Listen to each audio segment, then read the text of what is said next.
one of the first things I remember hearing was a little girl crying, and I knew that the cry was coming from the van that was there, and I ran up to the passenger side door with one of the privates who was with me, and we looked inside the van, and the private that I was with started vomiting and ran away because he couldn't bear to look at the children the way they were.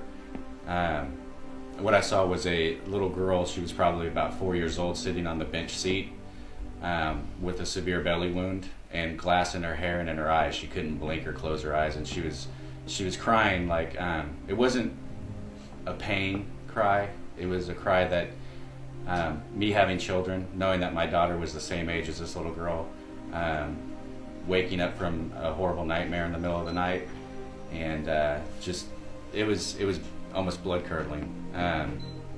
Next to her, in the middle of the bench seat, half on the floorboard with his head resting on the bench seat, was a boy about 7 years old. I immediately thought he was dead because he had a severe wound to the right side of his head. And in the driver's seat was who I assumed was the father, the way he was hunched over them in a protective manner. And he was completely destroyed. There was no way that he had survived. I grabbed the little girl out of the van, yelled for a medic, and we took her to the house that was directly behind the vehicle, where I took off my gloves, got water, and rinsed the wounds, checked for any exit wounds, other wounds that she might have had, and was picking glass out of her eyes with my hands so that she can blink. That's when in the video you can hear the medic say that there's nothing else we can do here, she needs to be evac'd. He takes the little girl and he runs her to the Bradley. I go back outside to the van, and I don't know actually why I went to the van. I thought that the boy was dead and the father was dead, but when I went back out there, the boy took a labored breath, and that's when I started screaming out that the boy's alive, the boy's alive. And I picked him up in my arms and started running towards the Bradley with him, the whole time telling him, it's going to be okay, don't die, don't die. And at this point, he looked up at me, just for a split second, then his eyes rolled back into his head. And at that moment, I thought he had died in my arms. But I got him to the Bradley, and when I took him to the Bradley, my commanding officer, or my platoon leader, was there. And he told me that I needed to quit worrying about these MFing kids and to go pull security. At the time, the only thing I could think of was, roger that, and I went to pull security. While sitting on the rooftop, I could hear them firing the Hellfire missiles into houses. I saw the pictures of the families that were in these buildings. There were no armed men in these buildings. They were just families, women, children, who were killed.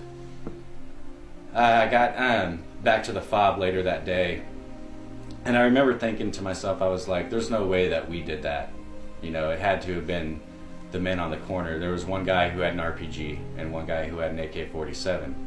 And, from being over there, you're like, okay, well, these guys are obviously insurgents if they have weapons, not knowing that these other men were cameramen. And what frequently happens in Iraq is if there's a person with a camera, people will come out of their homes and say, hey, look at me, this is what I have, put me on TV, put me on the news, make me famous, now pay me for my picture. There was no RPG rounds in the RPG. So that, to me, my reaction is that I don't think that they were armed to fight us. They were just showing off for the cameramen that were there. But later on that night in the FOB, while I was washing the blood of the children off of me, I couldn't really cope with it. I was having a hard time dealing with the fact that we did that. The Apaches did that. So I went to my staff sergeant who was in my line, in my chain of command, and I told him I think I need to see mental health. I need to go talk to somebody because I'm having a hard time dealing with what I had just seen, what I had witnessed, what I was a part of. And he laughed at me and told me to get the sand out of my vagina and to quit being a pussy and to suck it up and to be a soldier. And so, you know, you kind of like, okay, well, there's nothing else I can do. So you just kind of you kind of suck it up. You push everything down, you bottle it up. But that anger and that rage sits inside you, and it gets to the point where it just bubbles over. And you get so angry that you start yelling at people who don't deserve it. Family members, your privates, soldiers who are your brothers. And you know, that was just one incident, and I've been saying this for a long time. That was one incident of many that you guys got to see. Things like this happened almost on a daily basis in Iraq. It may not have been an Apache, it could have been a Bradley. I saw a Bradley fire on a van load of children, nothing more than children, and watch the Iraqi police pull bodies out, pieces of children, and the whole time they're looking at it, shaking their heads. And you know, it's again, that was one incident, but you guys can see from that one incident that we shouldn't be there, that we're over there and we're killing innocent people. These are people who are only trying to live their lives and the best that they can during an occupation.